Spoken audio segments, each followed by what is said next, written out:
আসসালামু আলাইকুম প্রিয় দর্শক, দর্শকের কথা অনুষ্ঠানে আপনাদের সকলকে আমন্ত্রণ জানাচ্ছি।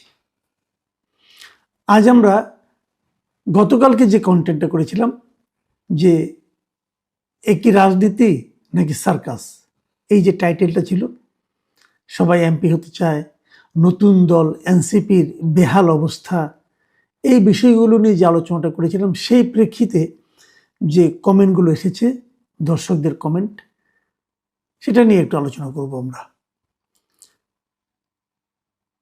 প্রথম যে কমেন্টটা পড়ব সেটা লিখেছেন মিস্টার নজরুল ইসলাম। তিনি লিখেছেন যে এখন রাজনীতি আদর্শ নিয়ে চলে না ভাই, রাজনীতি চলছে স্বার্থের বিনিময়ে। পরের কমেন্টে লিখেছেন মনির বাবু।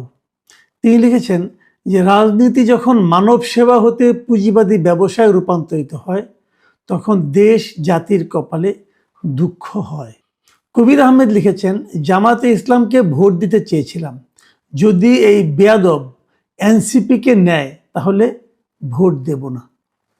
আমি কিন্তু এই কথাটা বলেছিলাম, এখানে জামাত এবং এনসিপির যে জোট হচ্ছে, সম্ভাব্য জোট, এখনো কনফার্ম না, তবে মনে হচ্ছে কাল পরশুর মধ্যে অথবা আজকালকের মধ্যে হয়ে যাবে। সেটা নেওয়াতে আসলে কিন্তু কার লাভ হলো? আমি বলেছিলাম জামাত এবং এনসিপি দুজনেরই লস হবে। দেখুন, এই কবির আহমেদ সাহেব উনি কিন্তু জামাতকেই ভোট দিতে চেয়েছিলেন, কিন্তু উনি এখন বলছেন যদি তারা এনসিপিকে সঙ্গে নেয় তাহলে উনি ভোট দিবেন না। মুজিবুর রহমান লিখেছেন মাসুদ কামাল স্যার, আপনি যাদেরকে রাজনৈতিক দল বলছেন তারা কি আসলেই রাজনৈতিক কোনো দল? আমি মনে করি তারা কোনো রাজনৈতিক নেতা না, তারা যে কোনো সরকারে ছিল না বিধায় তারা চাঁদাবাজি করেছে, সন্ত্রাসী করেছে, লুটপাট করেছে। এখন তারা রাজনৈতিক দল করে নিজেকে রাজনৈতিক হিসাবে পরিচয় তুলে ধরতে চাচ্ছেন এবং বড় দলের সাথে মিশতে চাচ্ছে। এতেও কি এদের শেষ রক্ষা নিজেরা করতে পারবে? আমার তো মনে হয় না। মানে এই যে মন্তব্যটা উনি কোন দল সম্পর্কে বলেছেন স্পষ্ট করেননি, তো বোঝা যাচ্ছে যে উনি আসলে এনসিপি সম্পর্কে এই ধরনের একটা কমেন্ট করেছেন। এই কমেন্টে লিখেছেন আব্দুল হামিদ। তিনি লিখেছেন যে ডক্টর ইউনূসের তৈরি করা রাজনৈতিক দল এনসিপি, জামাত ডক্টর ইউনূসকে ক্ষমতা দখলে সহায়তা করেছে। আমরা তো আগে থেকেই জানতাম এনসিপি জামাতের স্প্রিন্টার। স্প্রিন্টার মানে কি বুঝতে পারলাম না, যাই হোক, এখন সেটা স্পষ্ট হলো। মানে উনি বলতে চাচ্ছেন যে এনসিপি জামাতেরই একটা অংশ ছিল, সেটা যে ছিল এটা উনি নাকি আগেই জানতেন, তো এই ঘটনার মাধ্যমে সেটা প্রমাণ হলো।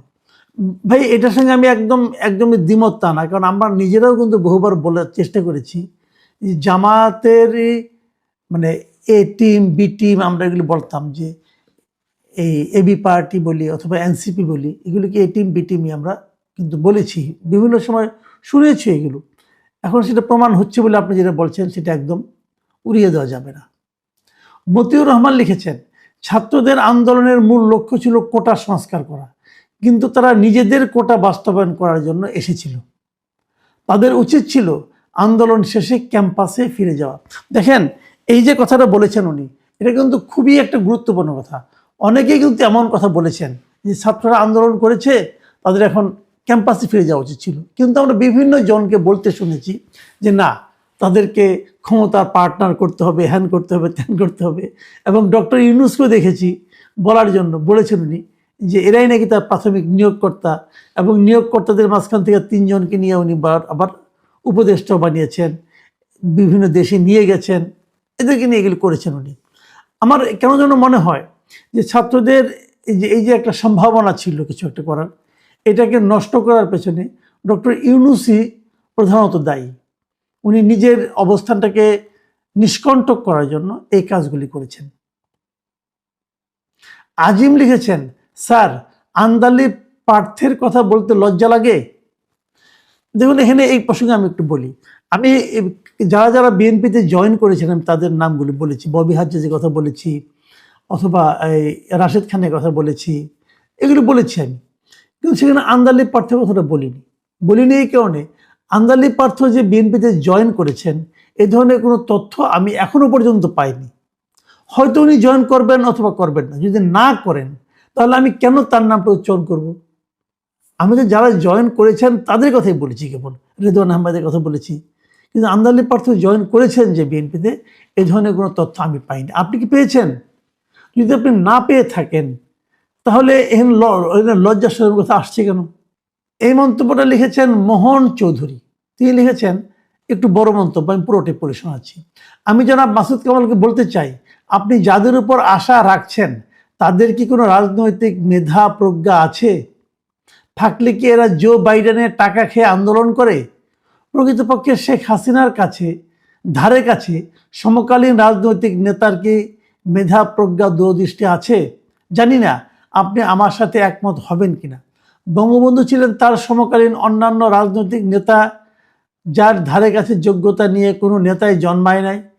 সে সরোয়ার্দী বলেন আর হক ভাসানী কিংবা মনি সিং মুজাফফর বলেন, বঙ্গবন্ধু একমাত্র নেতা যিনি বিশ্বের রাজনৈতিক ভূগোল পাল্টে দিয়েছিলেন। আর কাকতালি হলো একথাই সত্য যে তারই মেয়ে জননেত্রী শেখ হাসিনা তারই অর্জিত বাংলাদেশের অর্থনৈতিক মানচিত্র পাল্টে ফেলেছিল। কিন্তু আমাদের দুর্ভাগ্য যে সমকালীন রাজনৈতিক নেতারা বিদ্বেষপ্রসূত হয়েই তার বিরুদ্ধচারণ করেছেন এবং দেশকে ধ্বংসের দ্বার প্রান্তে নিয়ে গেছেন। মিস্টার মোহন চৌধুরী, আপনি একটা বড় মন্তব্য করেছেন, কিন্তু এই মন্তব্যটার সঙ্গে আমি অনেকটা জায়গাতে একমত নই। একমাত্রই মানে শেখ হাসিনার যে দেশ থেকে চলে যাওয়াটা, এটা অন্যরা বিদ্বেষপ্রসূত হয়েছে, এটা কিন্তু আমি মনে করি না। আমি মনে করি ওনার দুঃশাসনই ওনার পতনের মূল কারণ ছিল। সজীব মাহমুদ রাজু লিখেছেন, মাসুদ কামাল ভাই, আশা করি কমেন্টটা পড়বেন। আসলে যারা এমপি নির্বাচন করতে চায় এরা সবাই কি দেশের সেবা করার জন্য এমপি হতে চায়? একজন এমপি বৈধভাবে বেতন ভাতা সহ সকল বৈধ সুযোগ সুবিধা হিসেব করলে কত টাকা পায়? আর এই নির্বাচন করতে গিয়ে কত টাকা খরচ করছে? এরা আসলে কেউ দেশকে ভালোবাসে না। এরা আগে সরকারের থেকেও বেশি লোভী ও স্বার্থপর। এরা হাসিনাকে সরানোর পরে নিজেদেরকে অনেক ক্ষমতাবান ও শক্তিশালী মনে করতে শুরু করেছে। আসলে হাসিনাকে তারা সবাই না, হাসিনাকে ওই সময় সারা দেশের মানুষই ওই সময় পছন্দ করে নাই, বিরক্ত ছিল। সবচাইতে যে কারণে বিরক্ত ছিল, সঠিকভাবে নির্বাচন না দেওয়ার কারণে। বাকি সব অপরাধ হাসিনা সরকারের ক্ষমার যোগ্য। কিন্তু এরা তো বৈষম্য বিরোধীর কথা বলে চরম বৈষম্য এনে দিছে। কোটা না মেধার কথা বলে কোটারটাকেই বেছে নিয়েছে। এরা নতুন স্বাধীনতার কথা বলে এখন মানুষকে চরমভাবে পরাধীনতা হয়ে গেছে। এরা 24-এ মানুষকে যে স্বপ্ন দেখিয়ে ঘর থেকে বের করেছিল তার সাথে পুরাই বেইমানি করেছে। কি মনে হয় দেশের মানুষ এদের ক্ষমা করবে? যাক, এটা অনেক বড় প্রশ্ন। কি হবে এটা আগামীতে আমরা দেখতে পাবো। খালেদ হোসেন লিখেছেন, সত্য কথা, আমাদের দেশে যারা নির্লজ্জ হতে পারবে তারাই রাজনীতি করবে, টাকা ইনকাম করবে, শত অভিযোগ করলেও পদত্যাগ করবে না। এই হলো আমাদের রাজনীতি। ভাই, আপনার এই বক্তব্য কিন্তু মানে আমাদের অভিজ্ঞতা কিন্তু এরকমই, তাই না? আসলে রাজনীতি করতে গেলে বোধহয় লজ্জা শরম একটু কম থাকাই ভালো। কি আর বলবো। ডক্টর ANM রাসেল লিখেছেন, আমি আপনার মোটামুটি সকল এপিসোড শুনি। সবিনয়ে আপনার কাছে জানতে চাই, এনসিপির জামাতের সাথে জোট না করে কোনো উপায় আছে কি? সামনের নির্বাচনে বিএনপি ক্ষমতায় আসলে জুলাই যোদ্ধাদের কি হবে? বিএনপি যাদের রক্ষা করবে বলে মনে হয় না। নির্বাচনের পর্যায়ে এদের পরিণতি হাদির মতো হবে না তার নিশ্চয়তা কি? এনসিপি কোনো জোটে না গেলে একটা আসন পাবে বলে মনে হয় না। বিএনপি এদেরকে জোটে নেওয়ার জন্য আগ্রহ দেখায়নি। সুতরাং একমাত্র অপশন জামাত। তাহলে অন্তত পক্ষে ক্ষমতায় না গেলেও বিরোধী দলে থাকা যাবে। আর যদি লাইগা যায় ক্ষমতাও যেতে পারে, যদিও সম্ভাবনা খুবই ক্ষীণ। অন্যথায় একদিকে আওয়ামী লীগের ভয়, আরেকদিকে বিএনপি থেকে তাদের নিজেদের রক্ষার জন্য কী বা করার আছে আশা করি বলবেন। হ্যাঁ, ডক্টর রাসেল, আপনার সঙ্গে কিন্তু আমি একমত। আসলে এনসিপির ঝামেলাটা এখানেই। যদি বিএনপি ক্ষমতায় যায়, এখন যেমন এনসিপিকে সবসময় সরকার একটা প্রোটেকশন দিয়ে রাখছে, যদি বিএনপি ক্ষমতায় যায় তখন বিএনপিকে সেই প্রোটেকশনটা দেবে? যদি না দেয় তাহলে তাদের কি হবে? তাদের কিন্তু নানা ধরনের চোরাগুপ্ত হামলার মুখোমুখি হতে পারে। আমি এই জন্যই বলছি যে এনসিপির উচিত ছিল আরও আগে থেকে এই সমস্ত বিষয়ে সতর্ক হওয়া, কিন্তু তারা সেটা হয় নাই। তখন তারা যদি আগে থেকে সতর্ক হতো, তারা যদি সারা দেশে তাদের রাজনীতিটাকে ছড়িয়ে দিত, তাদের সংগঠনটাকে শক্ত করত, তাহলে কিন্তু তাদেরকে এখন এই আতঙ্কে থাকতে হয় না। আপনি যখন একটা কারোর উপর নির্ভর করে টিকবেন, মানে এখানে এনসিপি যে যদি জামাতের উপর নির্ভর করে টিকে, তাহলে কিন্তু তাদের রাজনীতি আর তাদের মতো করে স্বাধীনভাবে চলতে পারবে না, তখন তাদের জামাতের মুখাপেক্ষী হয়ে চলতে হবে। তার মানে এনসিপির আজকের যে পরিণতি, এই পরিণতির জন্য এনসিপি নিজেই দায়ী। তারাই এই পরিণতিকে আসলে ইনভাইট করেছে। তারা রাজনীতিটা করতে চায় নাই, তারা বরঞ্চ অন্য কিছু করতে চেয়েছে, ক্ষমতার দাপট দেখাতে চেয়েছে। এই জায়গাটাতে এনসিপি ভুল করেছে বলে আমি মনে করি। এই কমেন্টে লিখেছেন সাইফুল হক চৌধুরী। তিনি লিখেছেন ল্যাংটার দেশে কাপড় বিতরণ চলছে। উনি এটা আসলে কিভাবে কি প্রসঙ্গে বলেন আমি ঠিক বুঝতে পারলাম না। যাই হোক, আমি আমার মতো করে বুঝেছি, এই জন্য এটা পড়লাম।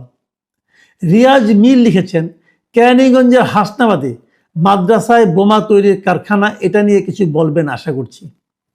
হ্যাঁ, এটা নিয়ে আমার বলার ইচ্ছা ছিল, কিন্তু এখানে একটা ব্যাপার আছে। এই ব্যাপারটা আসলে মানে ডিটেল কিছু এখনো পাওয়া যায় নাই। যা কিছু পাওয়া গেছে বিভিন্ন রকম অভিযোগ। নিশ্চয়ই এটা উদ্ধার হবে, এটা কারা করছিল, কি করছিল। না হলে কিন্তু আসলে মানে আইডিয়া থেকে কিছু বলাটা অনেক সময় ঠিক হয় না। সালু ইসলাম লিখেছেন ভিপিনুরের দল টিকতে পারছে না, আর এরা কারা? হাদি বলে গেছে জুলাই এনসিপি কুক্ষিগত করছে। একটা জিনিস খেয়াল করেছেন স্যার, সার্জিস তার নির্বাচনী এলাকায় প্রচারণার জন্য সাথে ভোটার পাচ্ছে না। ছোট বাচ্চা 7 থেকে 15 বছরের চকলেট কিনে দিয়ে প্রচারণা করছে। আমি বুঝি না এনসিপি কেন এবার সরকার, মন্ত্রী, এমপি হওয়ার জন্য স্বপ্ন দেখছে। এরা 5-10 বছর দলের আদর্শ প্রতিষ্ঠিত করুক। এই যে আসিফ মাহমুদ, মাহফুজ উপদেষ্টা পদ ছাড়ছেন এমপি হওয়ার জন্য, সেটা কোনোদিনও না। তারা ছাড়ছে নির্বাচনের পরের দিন বিদেশে সেটেল হওয়ার জন্য। কারণ উপদেষ্টা পদে থাকলে দায়িত্ব হস্তান্তর করতে 10 দিন সময় লাগবে। তাসনিম যারা সারা দেশ ভ্রমণ করলো এনসিপিকে প্রতিষ্ঠিত করার জন্য, সেই পদত্যাগ করলে তাহলে সাধারণ মানুষ কি জন্যই থাকবে? মুদ্রা কথা, দেশের দল দুইটাই, আওয়ামী লীগ আর বিএনপি। দেখুন, আপনি যে কথাগুলি বলেছেন না, এটা কিন্তু আসলে অনেকের জন্যই আমার মনে হয় একটু চিন্তা করা দরকার। আমি নিজেও এটা ভেবেছি যে এভাবে আসলে এনসিপি কি করলো। এনসিপি কিন্তু একদম খুবই একটা সম্ভাবনাময় দল ছিল। সেই দলটা কেন নিজেদের ভুলের জন্য এভাবে মানে বিপদগ্রস্ত হচ্ছে আমি বুঝতে পারছি না। নাইট লিখেছেন, নাইট N4B লিখেছেন কর্নেল অলি আহমেদ বীর বিক্রম বীরের বেশেই জামাতে যোগদান করবেন। না, এটা এখনো কিছু হয়নি, তো শোনা যাচ্ছে জামাতের সঙ্গে তারা একটা আন্ডারস্ট্যান্ডিং করছে সিট ভাগাভাগির জন্য। আর কর্নেল অলি আহমেদ তো মুক্তিযোদ্ধা ছিলেন, উনি জামাতে যোগ দিবেন বলে আমার কাছে অন্ততপক্ষে মনে হয় না। তবু আপনি একটু ফান করে লিখেছেন, কারণ আপনি একটা নিচে পরে একটা ইমো দিয়েছেন হাসির। জব্বার খান লিখেছেন আসসালামু আলাইকুম স্যার, কেমন আছেন? আমি ভদ্রতার সহিত আপনাকে বলিতেছি, এই ডিসেম্বরের পুরো মাসের আলোচনাটাই ডার্টি রাজনীতি নিয়ে করেছেন। দেশে আরও অনেক টপিক ছিল, যেমন আইন শৃঙ্খলা, অন্য আরও অনেক, মাদ্রাসায় বোমা সহ বোমা তৈরির জিনিসপত্র পাওয়া গেল, তা নিয়ে আলোচনা করবেন। ভাই ঠিক আছে, আপনার কাছে মানলাম ডার্টি পলিটিক্স আলোচনা করেছি, কিন্তু আপনি যেগুলি বললেন, এই যে আইন শৃঙ্খলা অথবা মাদ্রাসায় বোমা, এগুলিও তো আসলে ডার্টি সাবজেক্টই, তাই না? খুন খারাপ এগুলি কি ভালো সাবজেক্ট? আসলে দেশে যখন এগুলি ঘটতে থাকে না, তখন আর সাবজেক্টকে আর পবিত্র রাখা যায় না। হাসমতুল্লাহ লিখেছেন নতুন বন্দোবস্ত বলতে যা পেয়েছে জাতি: 1. অসভ্য গালাগালি, 2. মবকৃষি, 3. ভাঙচুর, লুটতরাজ, অগ্নিসন্ত্রাস, 4. চাপাবাজির মাধ্যমে পূর্বে সকল দুর্নীতিকে অতিক্রম করা। মোহাম্মদ আন্তাজ আলী লিখেছেন পিআর পদ্ধতির কি হলো?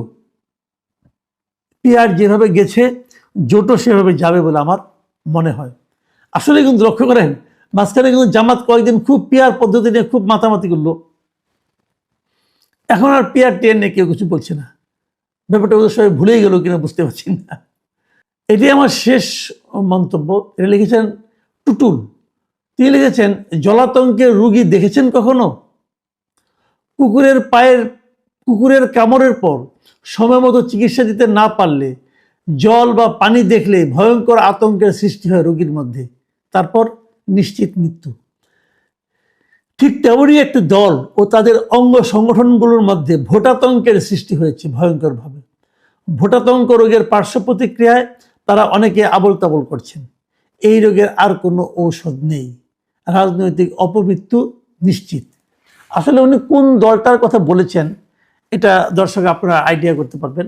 আমি নিজে খুব ভালো আইডিয়া করতে পারছি না, এই জন্য আমি কোনো দলের নাম এখানে নিলাম না।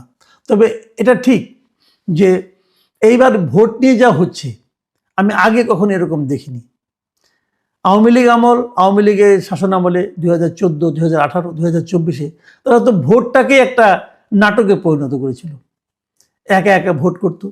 এবার যে ভোটটা হচ্ছে সেখানে আবার তারা আওয়ামী লীগকে রাখেনি, তার ফলে ভোটটা কোথায় যাচ্ছে সেটাও আমি বুঝতে পারছি না।